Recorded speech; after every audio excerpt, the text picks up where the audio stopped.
Video like जरूर कर लीजिए और ऐसे वीडियो लगातार फ्री में पाने के लिए चैनल को तुरंत सब्सक्राइब कर लीजिए और बेल आइकन को जरूर टैप कर लीजिए ताकि आगे भी सारे वीडियो आपको मिलते रहे। यूट्यूब में फॉलो करते हैं तो प्लीज ये वाला फ्री टेलीग्राम चैनल जरूर ज्वाइन कर लीजिएगा। सारे नोटिफिकेशन सारे अपडेट यहीं पे आते हैं, ध्यान रखिए। नमस्कार साथियों, स्वागत है आप सभी का स्टडी फॉर सिविल सर्विसेज में। ये क्लास है हमारी एनिशेंट इंडिया की और एनिशेंट इंडिया में जो टॉपिक चल रहा है हमारा वो है गुप्तकाल। और गुप्तकाल में आज हम डिस्कस करेंगे गुप्तकालीन प्रशासन यानी गुप्ता एडमिनिस्ट्रेशन किस तरीके से काम करता था, उसकी आज हम चर्चा करेंगे। देखिए भाई, सबसे पहले इनकी प्रशासन व्यवस्था को समझते हैं। ठीक, उससे पहले कुछ बेसिक फैक्ट है उनको देख लो। तो गुप्त राजाओं की जो राजधानी है वो है पाटलिपुत्र, ध्यान रखना। ठीक है, पाटलिपुत्र यानी पटना। और भाषा है इनकी संस्कृत, ये भी याद रखना। अच्छा, राजधानी की बात करें तो पाटलिपुत्र तो है ही, लेकिन कालांतर में जाकर एक राजधानी और बनेगी चंद्रगुप्त द्वितीय विक्रमादित्य के समय के आसपास, जिसे हम कहेंगे उज्जैन या उज्जैनी। तो ये भी एक राजधानी बनेगी, ध्यान रखना। ठीक है, इंपॉर्टेंट है। अच्छा, प्रशासन में सबसे पहले जो इनका जो प्रशासन है, जो प्रशासन व्यवस्था है वो कितने हिस्सों में बटी हुई थी, पहले उसको देखते हैं। देखिए भाई, सबसे ऊपर होता था केंद्र। सबसे बड़ी प्रणाली क्या है, केंद्र है या साम्राज्य है। ठीक है, केंद्र या साम्राज्य जो है ये बटा होता था छोटे छोटे हिस्सों में, जिन्हें कहते थे देश, भुक्ति, अवनी या फिर प्रांत। ठीक है, ये स्टेट हो गया। ठीक है, एक सेकंड, गड़बड़ कर रहा है ये। ठीक है, ओके, चलिए। तो सबसे पहले होता था केंद्र, केंद्र के नीचे होते थे प्रांत, और प्रांतों के नीचे होते थे साथियों जिला, जिन्हें कहा जाता था विषय। ध्यान रखना, विषय क्या है, जिला है। जिला से नीचे होती थी वीथी, जिन्हें कहते थे तहसील। आज भी होते हैं, तो वही सिस्टम है, बिल्कुल आज की तरह ही है कुछ कुछ।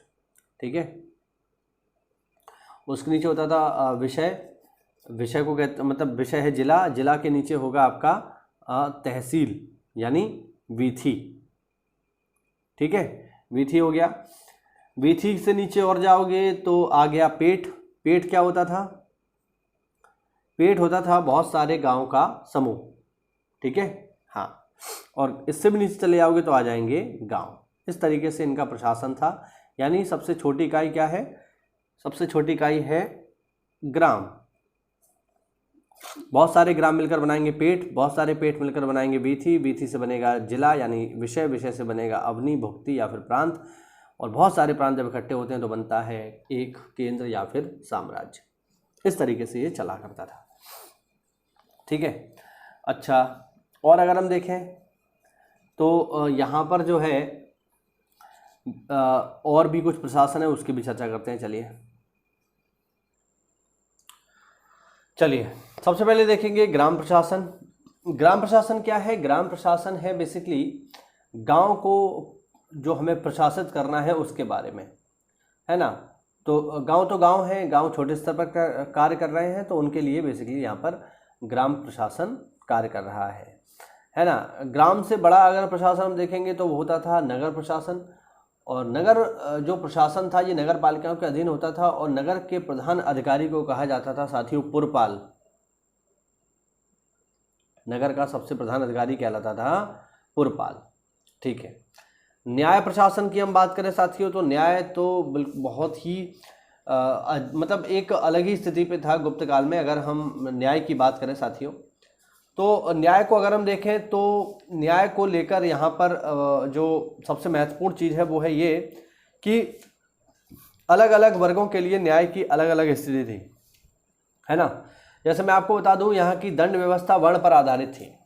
यानी आपको जो सजा मिलेगी वो आपके वर्ण के अनुसार मिलेगी। कैसे मिलेगी, तो देखो, एक बुक है जिसका नाम है नारद स्मृति। मैं लिख देता हूँ थोड़ा सा इसके बारे में।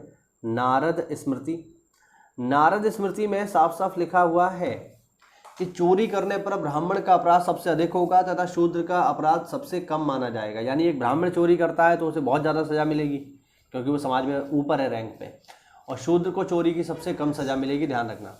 ठीक है, और अगर हम देखें तो एक बुक है जिसका नाम है विष्णु स्मृति। विष्णु स्मृति में ये साफ साफ कहा गया है कि अगर कोई व्यक्ति हत्या कर दे तो उसके लिए, यदि वह ब्राह्मण है तो उसको 12 साल का महाव्रत करना पड़ेगा, क्षत्रिय है तो 9 साल का करना पड़ेगा, वैश्य है तो 6 साल का करना पड़ेगा, और अगर शूद्र है तो 3 साल का महाव्रत करना पड़ेगा।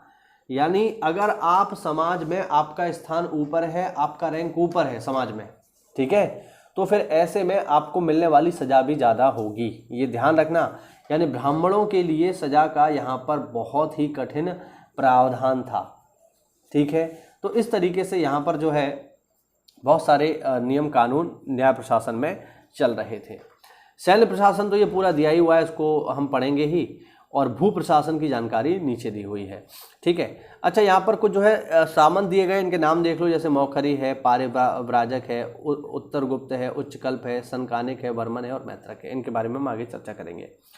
उससे पहले थोड़ा सा चर्चा कर लें हम लोग सैन्य प्रशासन के बारे में। चलिए, ठीक है। सैन्य प्रशासन की अगर बात की जाए साथियों, तो सेना का जो सबसे बड़ा कार्यालय है, या जो सेना का जो सबसे बड़ा अधिकारी है, या जो देखिए कार्यालय है, इसका नाम है बलाधिकरण। ध्यान रखना, सेना का जो सबसे बड़ा कार्यालय है उस कार्यालय को कहते थे बलाधिकरण, ठीक है। और सेना का जो सर्वोच्च अधिकारी होता था वो होता था महाबलाधिकृत। ध्यान रखना,